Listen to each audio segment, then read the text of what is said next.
Assalamualaikum warahmatullahi wabarakatuh. Perkenalkan, nama saya Fenty Septiaburti dari kelas C5 Manajemen dengan nomor pokok mahasiswa 101-20125. Di video kali ini saya akan membahas tentang pengaruh COVID-19 terhadap perekonomian Indonesia untuk memenuhi tugas akhir mata kuliah Etika Bisnis. Ekonomi merupakan faktor terpenting dalam kehidupan manusia. Kebutuhan ekonomi erat kaitannya dalam kehidupan sehari-hari manusia untuk memenuhi kebutuhan hidupnya seperti makan, minum, pakaian, tempat tinggal, dan lain-lain memerlukan suatu ekonomi yang kuat. Negara dituntut untuk mengatur kebijakan mengenai perekonomian Indonesia dan dituntut untuk menjamin ekonomi masyarakat Indonesia dikarenakan faktor ekonomi merupakan faktor yang sangat penting dalam kehidupan manusia.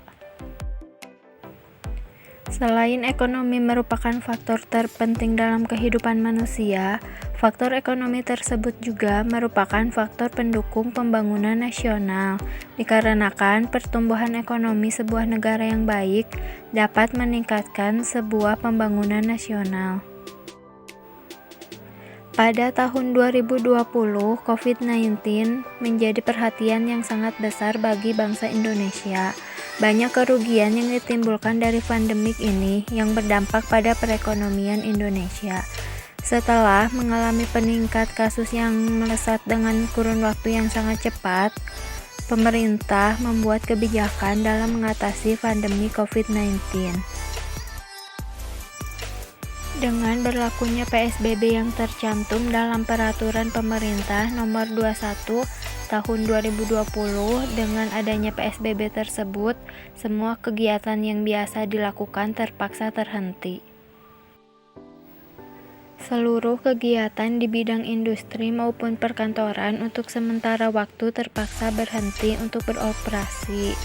Selain itu, sektor pendidikan, layanan publik, seluruh tempat beribadah, pusat perbelanjaan, rumah makan maupun tempat pariwisata juga mengalami hal yang sama. Dampak pada sektor ekonomi pada masa pandemi COVID-19 di Indonesia antara lain: bentuk nyata dapat dilihat dari dampak COVID terhadap ekonomi yang dapat terlihat saat ini adalah kejadian PHK. Banyak karyawan yang dirumahkan dan berbagai perusahaan bahkan terancam bangkrut.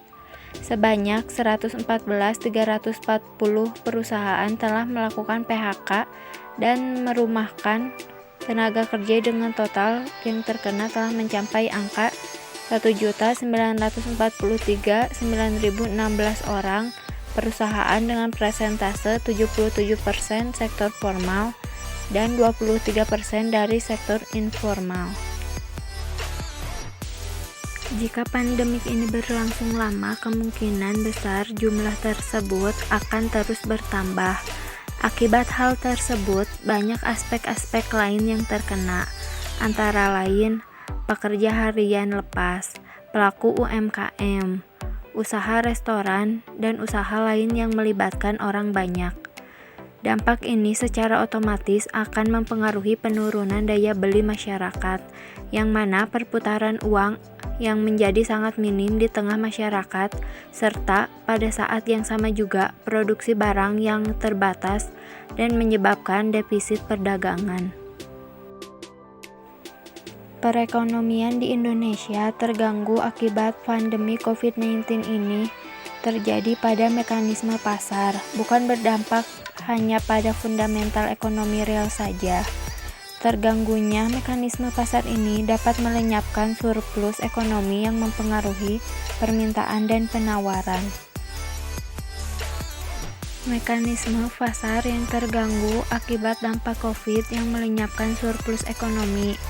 Namun, dampak dari COVID-19 ini juga ada pengaruh positifnya terhadap perekonomian Indonesia, yaitu adalah akan terbukanya peluang baru pasar ekspor selain dari Cina. Dampak positif dari pandemik ini merupakan peluang bagi Indonesia untuk dapat memperkuat perekonomian dalam negeri. Hal ini mengakibatkan pemerintah akan memprioritaskan serta memperkuat daya beli di dalam negeri saja.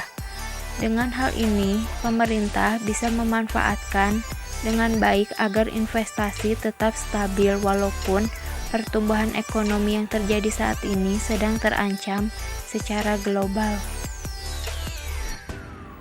Sekian yang dapat saya sampaikan. Wassalamualaikum warahmatullahi wabarakatuh.